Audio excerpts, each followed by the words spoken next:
Ito, blessed is the man who trusts in the Lord and whose hope the Lord is. Sabi, mapalad po daw yung ang isang tao na nagtitiwala sa Panginoon.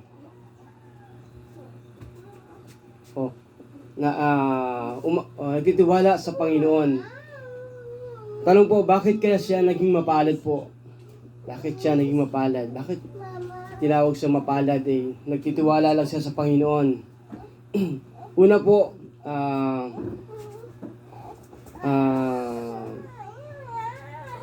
nourishment planted by the water. Yung siya po ay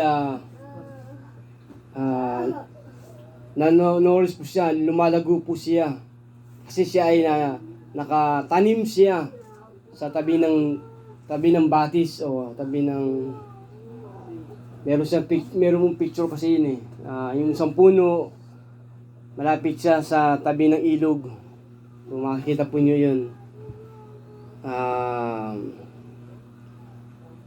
patuloy siya na lumalago siya.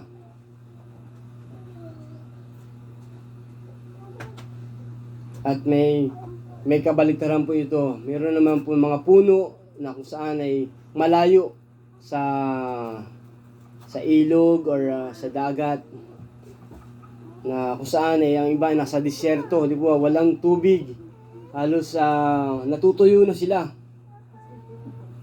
Pero mapalad po, sabi rito, mapalad yung mga tao na nagtitiwala sa Diyos. Ang katulad nila, isang puno na nakatanim sa tabi ng batis, dahil patuloy sila na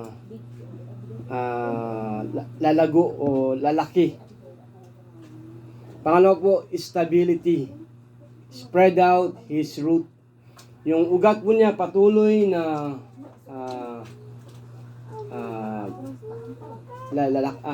yung lalapad o yung lalawak ang kanyang kasi ay nga po yung kasi nasa tabi nga siya ng ilog. So patuloy na mag-i-spread yung kanyang root, yung kanyang ugat. Magiging sabihin ng matatag, matibay, hindi basta siya mabubuwal. Samantalang yung mga puno po na nasa disyerto nga o nasa malayo sa ilog, mababaw po yung kanilang mga ugat. Konting hangin lang, tumba ka agad. Di po ba? Ganun po yung pagkukumpara. Pero yung mga tao po na nagtitiwala sa Diyos ay tunay po na mapalad. Dahil nandun yung matatag siya. At anong pagsubok ang dumaan o maranasan niya, nagiging matatag po siya. Dahil yung ugat niya ay malalim, malawak, hindi basta-basta bubuhal siya. Hindi siya basta babagsak. Pangatlo po, comfort. He shall not see when heat come. Hindi niya inaalala yung init or yung tag-init. Dahil nga siya po ay nasa tabi ng ilog, hindi niya ito pinapansin yung mga init. Kung siya isang puno, kahit panahon ng tag-init, wala yan sa kanya. Kasi nga patuloy yung kanyang yung paglago niya. Mantalang yung puno nga po, kung meron pong comparison po, puno na nasa disyerto or sa bundok, mainitan lang, yung dahon na lalagas po, hindi po ba? Meron po kayong puno na nakita na nalalagas po siya, nalalaglag yung mga dahon niya. Kasi sa sobrang init, natutuyo agad yung mga dahon niya. Pero napakaganda ng puno na nasa tabi ng ilog, di po ba? Dahil laging sariwa ang kanyang dahon. Pangapat po, adornment. Sabihin, mamamangha ka sa puno ito dahil nga yung kanyang dahon ay nananatiling sariwa, green. His leaf shall be green. Hindi natutuyo. Nanatiling sariwa po yung mga dahon po niya. Panglima, fruitfulness. Lagi pong namumunga sa kapanahunan. Sabi niya dito, hindi niya problemahin na neither shall cease from yielding fruit. Siya po ay patuloy po na magkakaroon ng bunga. Pero yung mga puno na kung saan ay malayo sa ilog or makita po natin na mamatay po sila, na walang bunga, wala kang makitang bunga sa kanila. Kasi nga kulang sa tubig, kulang sa dilig, di po ba? So, paano sila mamumunga? Ganito po, kinukumpara ni Jeremiah ang mga nagtitiwala sa Panginoon na patuloy na makikita yung bunga, fruit, pag tayo po ay nasa Panginoon o nagtitiwala sa Panginoon, nananalig sa Panginoon. So, ito po yung mga dahilan ng bakit pinagpala ang nagtitiwala sa Panginoon. Pangalawa, makita po natin the blessedness of hoping in God. Ito may umaasa sa Panginoon. Hindi lamang basta nagtitiwala, umaasa rin siya sa Panginoon. Nakarely siya sa Panginoon. Nakadepende siya sa Panginoon. Sa Psalms 42:5, basahin po natin Psalms 42:5. Psalms 42:5. Ayan po. Sabi po sa Psalms 42:5,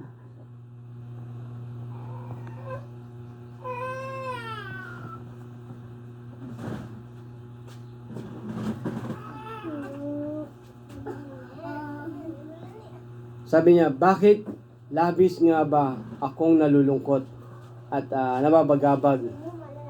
Dapat magtiwala ako. Dapat umasa ako sa iyo. Pupurihin ko kayong muli, aking tagapagligtas at Diyos.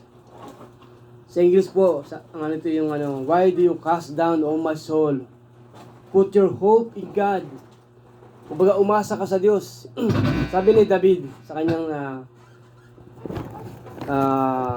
sarili habang siya ay nakikipag-usap sa Panginoon. Sabi niya, bakit ka nalulungkot o nababagabag aking kaluluwa? Sabi niya, umasa ka sa Diyos. Usap niya yung sarili niya. So, parang kung may makakita sa kanya, para siya sigurong baliw. Hindi po ba? Kinakausap niya yung sarili niya. Kasi sabi niya, why do you cast down, O my soul? Put your hope in God. Ikaw na kaluluwa ko, bakit ka nalulungkot, nababalisa? Umasa ka sa Diyos. Sa Diyos ka magtiwala. Put your hope in God. So, mapalad po yung mga tao na ang Diyos ang inaasahan po nila. Diba? So, patuloy po tayo na sa Diyos ay magtiwala, umasa, mag-depend sa Panginoon. May mga tao po na sa panahon natin, iba yung mga inaasahan nila. Yung kanilang nakadepende sila sa mga bagay po. Instead sa Diyos. So, ikaw ay isang mapalad na tao kung ikaw ay sa Diyos umaasa. Sa Diyos ka nananalig, nagtitiwala, na ang Diyos ay hindi nagpapabaya o hindi kanya iniiwan. Di ba sa anong verse yun? Sa Hebrew? Sa Hebrew 13:5. Sabi ko po Hebrew 13:5. Hebrew 13:5.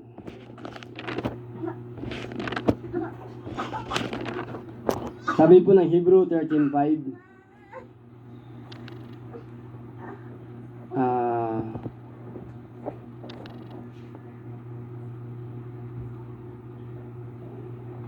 iwasan ninyo ang pagiging sakim sa salapi. Makontento kayo sa mga anumang nasa inyo, sapagkat sinasabi ng Diyos, hindi ko kayo iiwan o pababayaan man. Buong magtiwala, kaya buong pagtitiwalang masasabi natin, ang Panginoon ang tumutulong sa akin.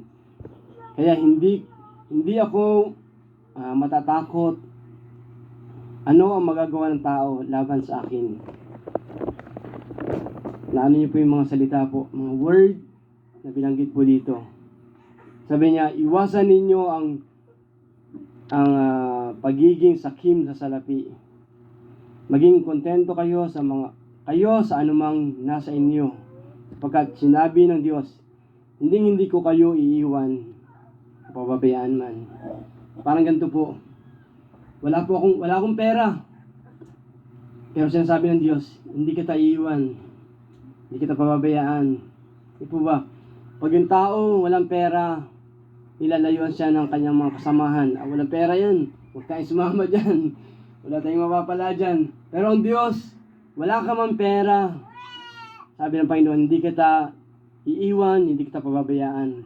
Ganun po yung ang pangako ng Diyos sa atin po. So, blessedness of hoping in God. Patuloy po tayo na umasa sa Panginoon. Dahil maranasan mo yung tunay na pagpapala. Pag ang Diyos ang iyong, sa Diyos ka umaasa sa buhay mo. Pangatlo po, makita po natin the blessedness of connecting in God. Kasi nga po yung puno, katabi po siya ng ilog, sabihin ng lagi siya nadidiligan. So, mapalad po ang isang tao na nakakonect sa Panginoon. Sabi po sa John 15, basahin po natin John 15:5. John 15:5.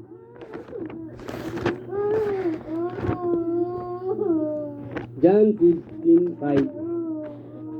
Sabi po dito,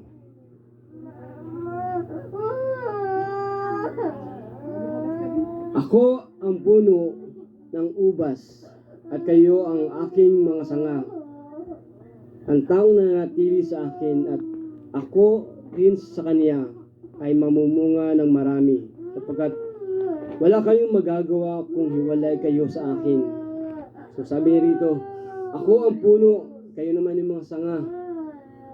At kung ang sanga ay patuloy na mananatili sa nakakabit sa puno, siya ay mamumunga. So ganun din po yun. Mapalad po yung mga tao na nakakonect o naka-abide,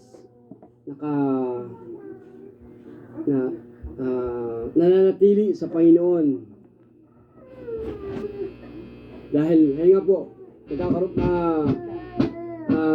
makakapamunga po siya ng sagana po.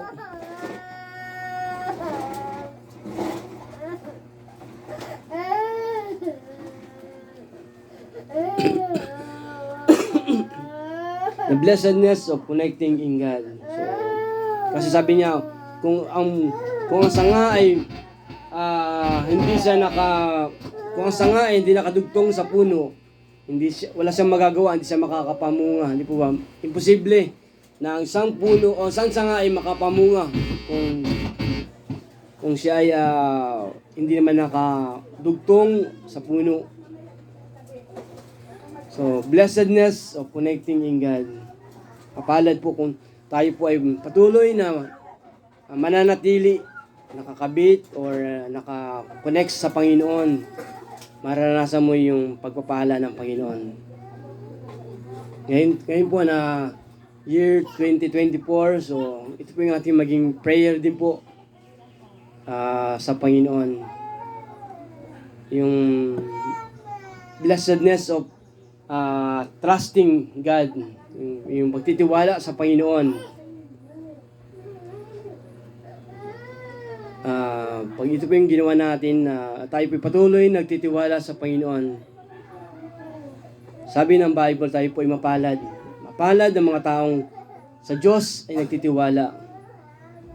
So, ito yung maging prayer po natin sa umaga po ito.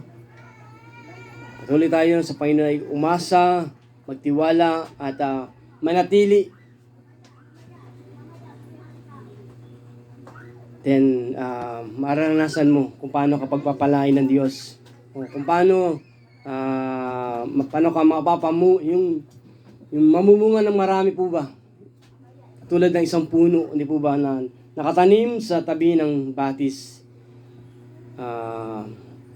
Lagi siyang sariwa, nang mumunga ng kapanahon, sa kanyang panahon nang mumunga siya.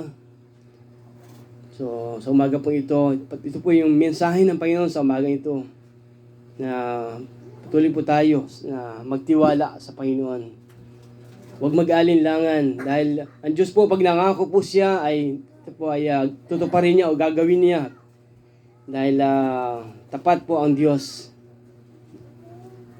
Ang kabaligtaran nito, kung tayo po ay sa tao nagtitiwala, mabibigo tayo, paasahin ka lang. Sa ganitong araw, babayaran kita. Tapos, hindi naman, di po ba? So, nasisira sila sa kanilang mga pangako. Pero, pag sa Diyos ka nagtiwala, umasa, hindi ka mabibigo. Kumbaga, pagpapalain ka ng Panginoon. Dahil tama ang iyong pinagtitiwalaan ng iyong buhay. Ang Diyos na buhay na makapangyarihan. So, sa umaga po ito, tayo po manalangin. Hallelujah. Lord, marami po salamat sa mga word na amin po napakinggan sa umaga ito. Maring maigsi po yung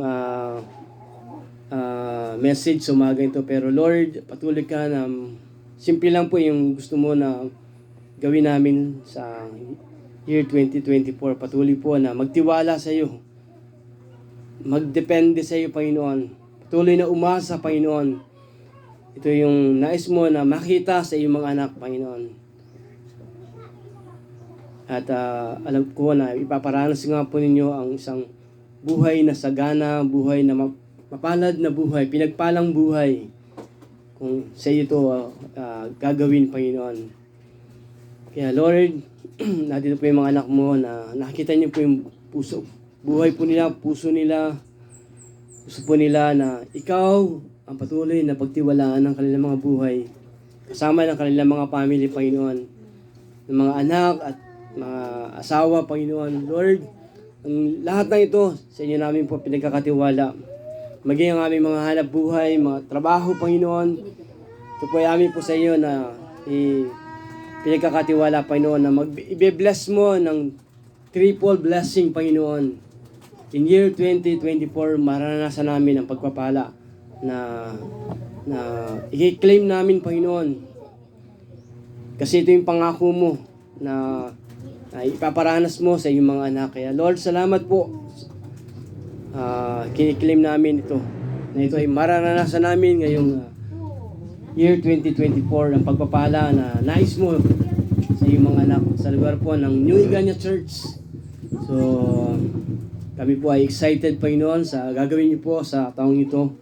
Kaya patuloy po na kami nagpupuri, sumasamba sa iyo. Hindi kami magsasawa, Panginoon. Dahil ikaw ang nangako na hindi mo kami iiwan, hindi mo kami pababayaan. Kaya salamat sa mga buhay ng mga anak mo sa lugar na ito. Ito po ang aming pong dalangin sa umaga ito. In Jesus' name we pray. Amen and amen.